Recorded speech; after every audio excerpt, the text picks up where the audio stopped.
In the given figure bisector of angle A and angle B meet in a point P. ये P point पे meet कर रहे हैं। If angle C 100 degree angle D 60 degree है, what is the measure of angle A P B. आपको ये वाली measurement बतानी है।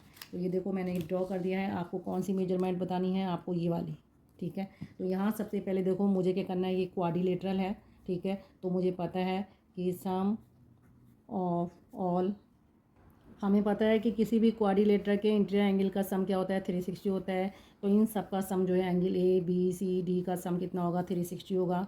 तो angle A plus angle B, angle C की वैल्यू 100 दी है, एंगल डी की वैल्यू 60, 360 डिग्री। इससे आप एंगल ए एंगल बी की वैल्यू निकाल देंगे। 360 माइनस 160 ये आ जाएगा 200 डिग्री, ठीक है।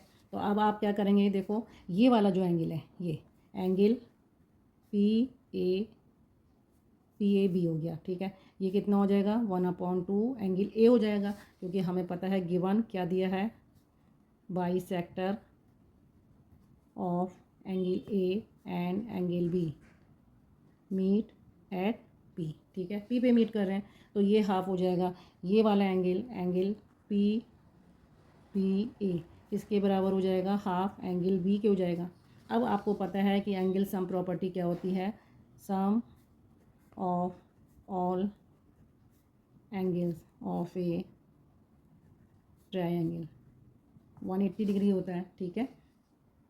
तो आप क्या करोगे, इस ट्रायंगल का सम जो है, देखो angle P A B plus angle P B A plus angle A P B, ये कितना हो जाएगा, 180 डिग्री का हो जाएगा। एंगल पी ए बी की वैल्यू आपको कितनी दी है, half angle A plus angle P B A की value half angle B plus angle A P B, यही आपको निकालना है।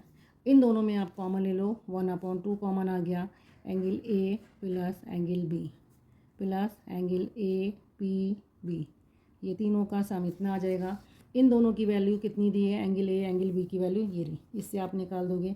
तो 1/2 ये आ जाएगा 200 plus angle A P B 180 degree, इससे आप इसे काटेंगे, ये हो जाएगा 100।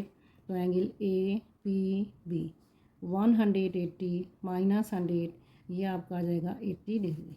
तो जो भी इसका आंसर है वो आप इसे करेक्ट कर लेंगे 80 डिग्री वाला लगा के। तो आपका आंसर कौन सा हो जाएगा, देखो इसमें देखो आपका 80 डिग्री का कौन सा मेजरमेंट दिया है, बी। तो B is the right answer.